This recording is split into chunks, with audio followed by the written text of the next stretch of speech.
perdata, sosial dan sebagainya, ya sudah perlu direvisi.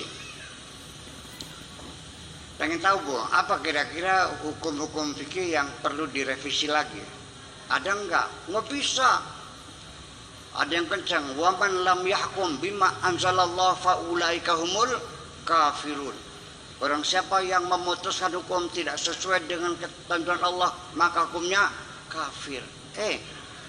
Fikih itu bukan keputusan Allah. Fikih itu hasil ijtihad para ulama. Ini perlu diketahui. Oke, saya kasih contoh aja. Umpamanya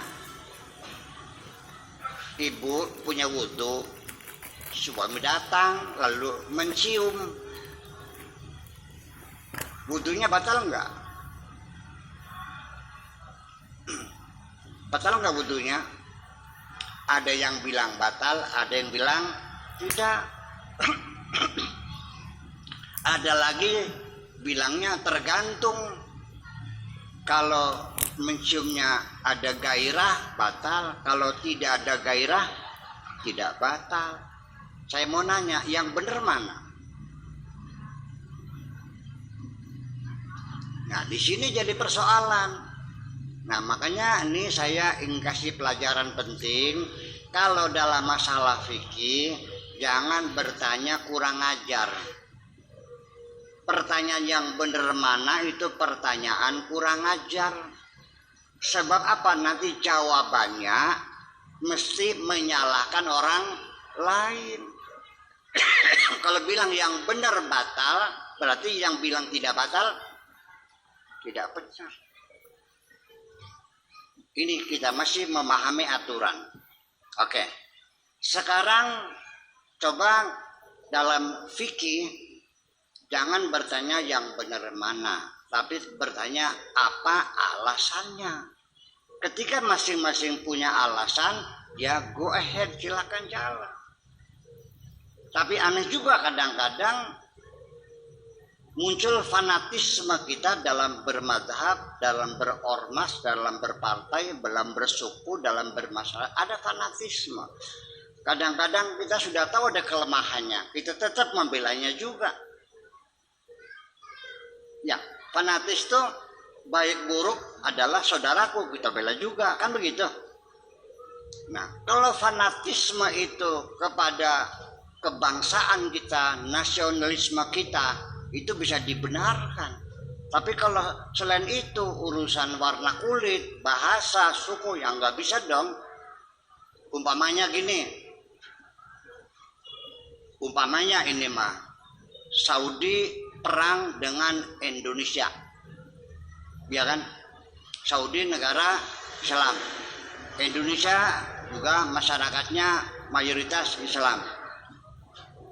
Menurut keputusan PBB yang salah Indonesia, umpamanya nih mah, Anda bela mana? Bela yang benar apa bela Indonesia? Bela Indonesia. Mau salah mau benar negeri gue bela pokoknya. Gitu dong. Sebab kalau tidak dibela, lu mau tinggal di mana? Betul nggak? Kalau nggak dibela mau tinggal di mana? Mau ke Saudi nggak boleh, diusir lo. Nah itu, saya kira pada batas nasionalisme kita bisa dibenarkan fanatis. Tapi dalam bermazhab ya coba dipertimbangkan. Saya ingin ngasih satu contoh. Imam Syafi'i bilangnya wudhu itu batal. Imam Maliki bilangnya tidak batal. Imam Hambali tergantung, kalau ada syahwatnya batal, kalau tidak ada syahwatnya tidak batal. Oke. Itu tiga-tiganya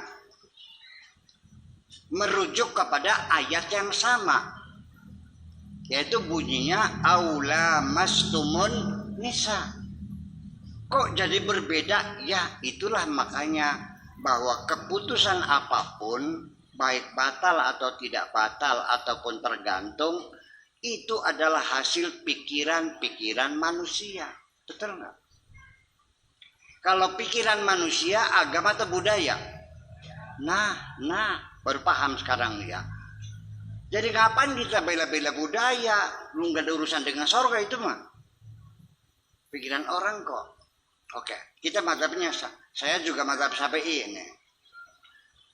Supaya jangan ragu-ragu, saya mazhabnya Syafi'i. Yuk sekarang kita uji. Mana yang benar?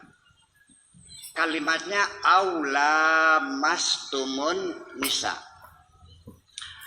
Dalam ilmu konjugasi dan ilmu morfologi, ketika kalimat itu dikonjugasikan, dirubah, maka maknanya menjadi berubah. Fiilnya lamasa, mudhari'nya yalmasu, masdarnya lamsan.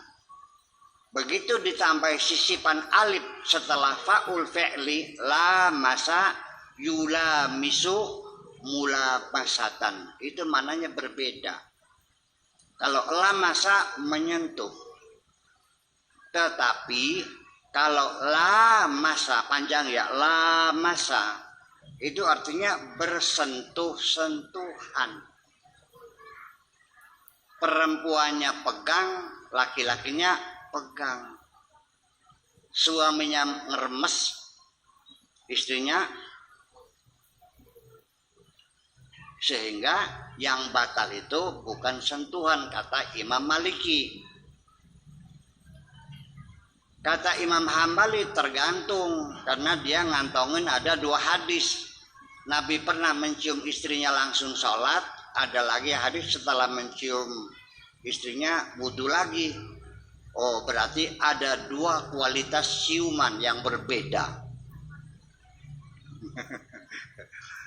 Imam Syafi'i kencang. Jadi sekalipun wazannya la masafa'ala, bal huwa yabqa ala ma'nahu thulathi mujarrad. Sama dengan la masa. Tidak saling, tapi menyentuh saja sudah batal. Dia buktikan dengan bahasa Arab, seperti bahasa bilang kalau orang habis kawin kita mengatakannya barokallah, barokallah.